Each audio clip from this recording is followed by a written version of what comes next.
Artinya, dengan kondisi tersebut, potensi untuk Persib bermasalah ketika nantinya lolos di kompetisi Asia dan berada satu kompetisi dengan sesama klub naungan CFG lainnya, itu jelas bakalan terjadi. Yang ancaman terbesarnya adalah Persib bisa aja didegradasi ke kasta yang lebih rendah dari kompetisi Asia tersebut.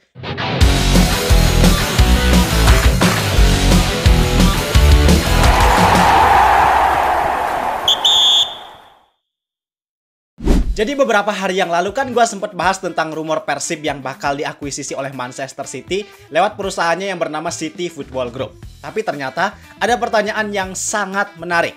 Pertanyaan ini dari @Aditya Santana. Katanya, sorry, mau nanya misalkan Persib diakuisisi oleh CFG, lalu Persib main di Asia ketemu Melbourne City FC. Nah, itu gimana? Kalau di Eropa kan harus melepas salah satu timnya. Kalau di Asia itu gimana?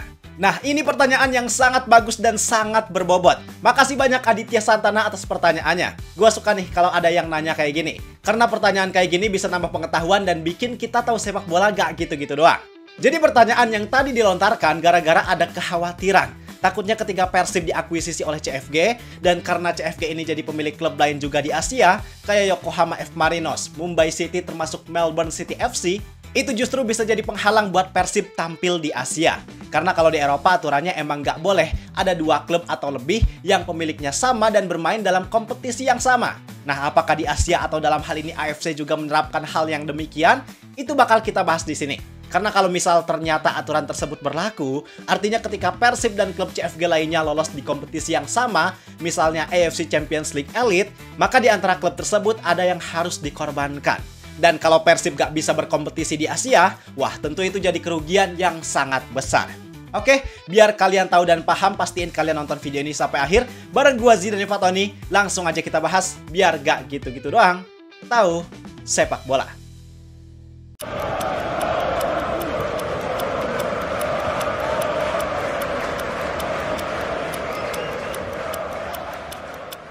Pertama, supaya kita enak dan nyambung pembahasannya, kita pahami dulu apa masalahnya dan bagaimana regulasinya. Jadi yang kita bakal bahas sekarang adalah tentang kepemilikan ganda atau istilahnya multi-club ownership.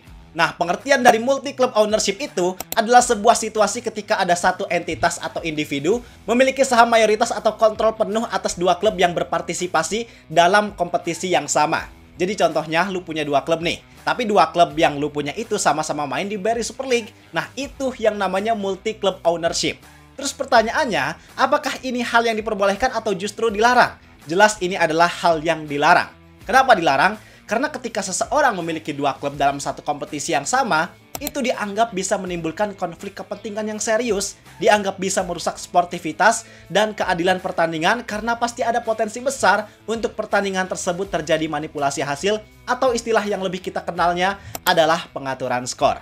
Karena gini, bayangin lu kan punya dua klub. Ambil contoh deh, lu jadi pemilik Persib dan Persija. Nah, dua klub ini kan sama-sama berkompetisi di Super League. Dan ketika dua klub ini bertemu, otomatis bakalan ada potensi pengaturan skor. Karena kan lu sendiri yang jadi bos dari dua klub tersebut. Bisa aja, ketika situasinya dinilai Persib bakal lebih menguntungkan jika menang, maka lu sebagai bos bisa memerintahkan Persija buat ngalah aja, supaya Persib ini bisa mendapatkan keuntungan yang lebih.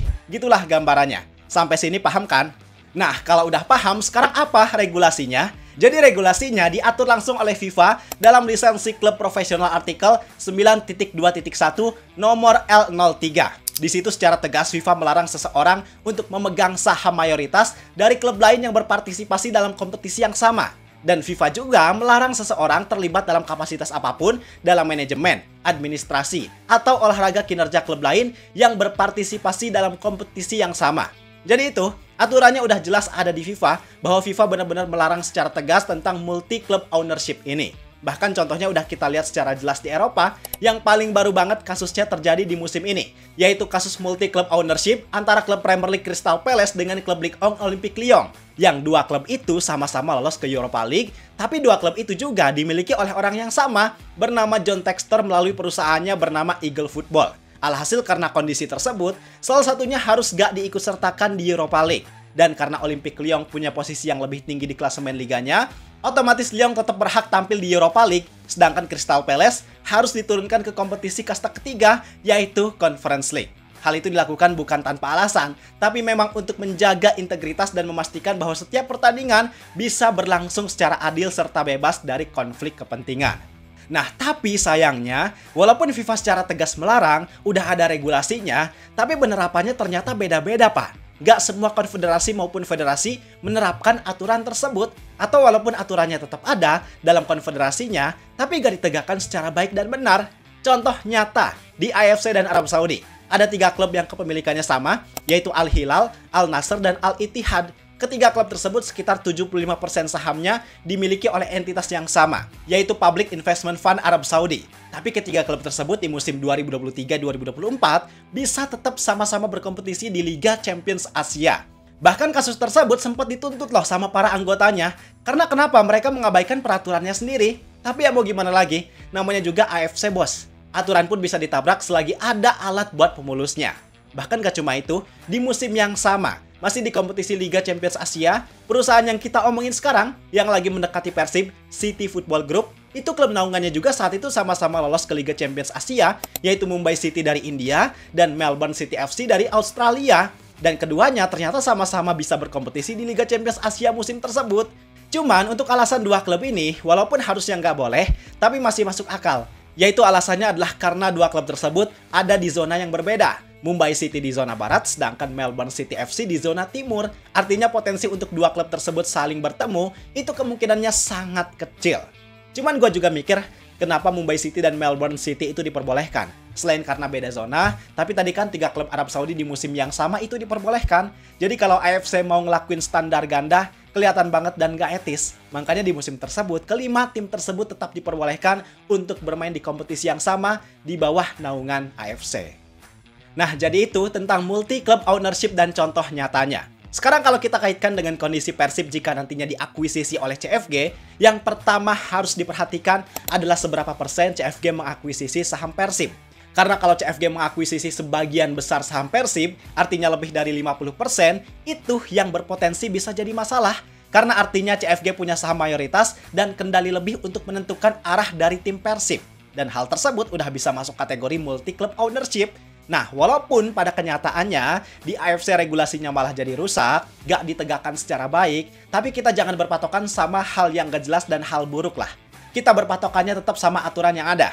Artinya, dengan kondisi tersebut, potensi untuk Persib bermasalah ketika nantinya lolos di kompetisi Asia dan berada satu kompetisi dengan sesama klub naungan CFG lainnya, itu jelas bakalan terjadi. Yang ancaman terbesarnya adalah Persib bisa aja didegradasi ke kasta yang lebih rendah dari kompetisi Asia tersebut. Misalnya, Persib lolos ke ACL Elite, tapi karena Melbourne City lolos juga, bisa aja Persib itu diturunkan ke ACL 2. Atau ancaman yang paling bahayanya, bisa aja Persib gak bisa berkompetisi di Asia. Dan kalau kondisinya kayak gitu, jelas rugi banget kan? Apalagi buat kita yang pengen lihat Persib berprestasi di level Asia, yaitu pasti bakalan sulit. Walaupun Persib bisa mendapatkan keuntungan yang banyak dari CFG, misal dari segi fasilitas diperbaiki, koneksinya bisa lebih luas, sponsor global berdatangan, tapi potensi Persib buat berkompetisi secara bebas di Asia itu bakalan susah, pasti nanti bakalan ada aja masalahnya. Lantas apa solusinya? Nah, solusinya, kalau akuisisi CFG dan Persib ini beneran bisa terjadi, syaratnya CFG gak boleh mengakuisisi saham Persib lebih dari 50%. Harus kurang dari itu biar gak masuk kategori multi-club ownership. Contohnya kayak Yokohama F. Marinos, persentase saham mereka yang diakuisisi CFG itu kecil.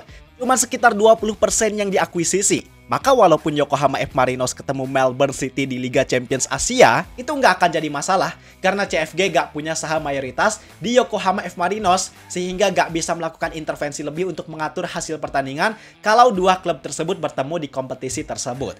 Atau misalnya saham Persib terlanjur diakuisisi oleh CFG dalam jumlah banyak, karena Persib juga emang pengen dapat benefit yang lebih banyak dari CFG, nah sebenarnya bisa ngikutin cara dari Manchester City dan Girona.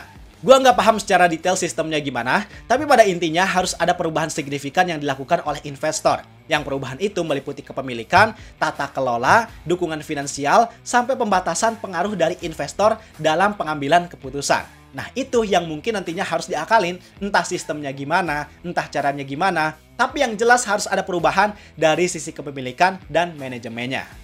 Jadi itu Pak, kesimpulannya Persib sah-sah aja diakuisisi oleh CFG dan berkompetisi di Asia tanpa ada hambatan apapun. Tapi syaratnya ya jelas, kepemilikan saham CFG di Persib nggak boleh lebih dari 50%. Walaupun aturan di AFC gak setegas di UEFA, tapi mending kita cari aman aja. Toh dengan manajemen Persib yang sekarang, mereka sangat berkompeten dan gue yakin kok mereka tetap bisa menciptakan Persib untuk menjadi klub profesional modern yang hebat. Sekarang pendapat kalian gimana? Yuk kita diskusi di kolom komentar. Oh iya, buat kalian yang punya pertanyaan menarik seputar Persib ataupun hal lain, bisa tulis aja di kolom komentar. Kalau menarik pasti bakal gua notice pertanyaan kalian dan dibahas kayak sekarang. Gua rasa cukup sekian untuk video kali ini. Like dan subscribe-nya jangan lupa. Terima kasih, semoga bermanfaat. Gua Azri Fatoni dan sampai jumpa di video berikutnya. See ya!